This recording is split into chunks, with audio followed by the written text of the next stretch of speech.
All right, so that, of course, is the big concern. Can humans go extinct because of the advancements in AI?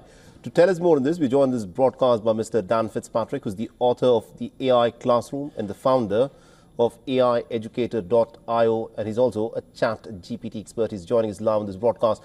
Mr. Fitzpatrick, this is a pretty, pretty sort of a dramatic sort of a warning that Geoffrey Hinton, the man who's recognized as the godfather of artificial intelligence, has put out, where he's saying that the advancements in AI are happening at such a rapid pace that the human species could go extinct in the next 30 years. What's your assessment on this?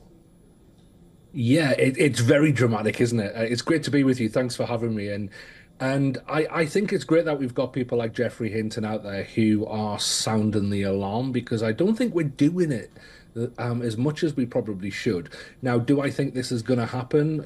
Are humans going to become extinct in the next 30 years? Well, Geoffrey Hinton himself even says there's a 10 to 20% chance. I mean, I still don't like those odds. I don't know about you, but they're too high for me.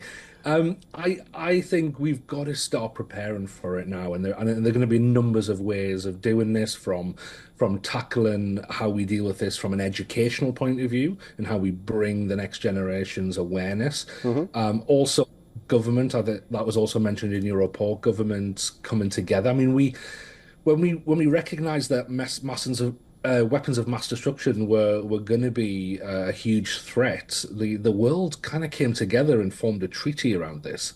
I think we probably need to do something similar for artificial intelligence. And also, I think we need to get real and that we need to train our workforces how to work alongside AI because I think when we're not working with it, then it becomes an us versus them thing, and we Right. don't want to get into that position. Right. Now, artificial intelligence has many aspects to it. Now, there is stuff such as, like what ChatGPT does, for instance, that is write articles, complete sentences, or probably come up with works of art, which apparently for artificial intelligence is relatively more easier. But for a robot that is monitored through AI, if it just has to pull a chair and sit down, something that is very simple for human beings, that kind of a task is extremely hard for a robot that is, handled by AI. Are we looking at the possibility that AI-driven robots can do stuff that we humans take for granted? Yeah, absolutely. And I think that's probably for a while, those arguments have been made that, well, humans still have the advantage when it comes to motor skills, fine motor skills, and so on. But I don't think that's going to be the case for much longer. We're already starting to see robotics. Now, I kind of my living is raising awareness around this technology and helping people navigate this technology. And I'm still surprised when I show them, for example, the Tesla AI robot, which is being talked about a lot. You go onto YouTube, you'll see examples of robots that are similar as well. People are still shocked by how advanced and how fast the progress is with this technology, and we're starting to see. And I think you're right, you're correct in saying that. Tools like ChatGPT can generate language, can generate text, and it's going to take lots of different a multi-pronged approach of AI. And we're starting to see that. We're seeing that within the robotics, like you say, in terms of a mixture of different AIs coming together to make these work, and they're advancing at pace, a huge pace. But also, I suppose one of the major threats here, and I Right. suppose what Jeffrey Hinton is hinting at, is that the military grade side of AI and how that's used on a military level as well. Interesting. Now, human beings are conceited. We think we are intelligent. Not only do we think we are intelligent, we think we are special. We think God created man in his own image. That's effectively what we think humans are. But do you think AI can have some kind of intelligence that human beings have?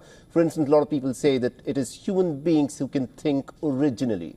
Is there a difference between how a human being thinks and an AI software thinks, which is essentially crunching out data that it is being trained upon? Yeah, it's such a fascinating question, isn't it? And it is very different. It's very different in terms of how a large language model, which is the technology behind a tool like ChatGPT, works, and how our human brains work. It's different, but that doesn't necessarily mean that I suppose our intelligence is better or their intelligence is better. I think it will come, the intelligence capability of AI will start to get dangerously close to how our intelligence functions over the next few decades. But I think it will still fundamentally be different. And I suppose, I mean, people say that octopuses in the sea could potentially be more intelligent than us. It's just a very different type of intelligence. And I think that's what we're going to be dealing with here. We're going to be dealing with technology that possibly will be more intelligent than us, but it'll be a different type of intelligence. And I think the key battle here is going to be maintaining control of that and Right. making sure we use that for good. Interesting. Thank you very much indeed, Mr. Dan Fitzpatrick, for joining us with that perspective there. Thanks. For all the latest news, download the WION app and subscribe to our YouTube channel.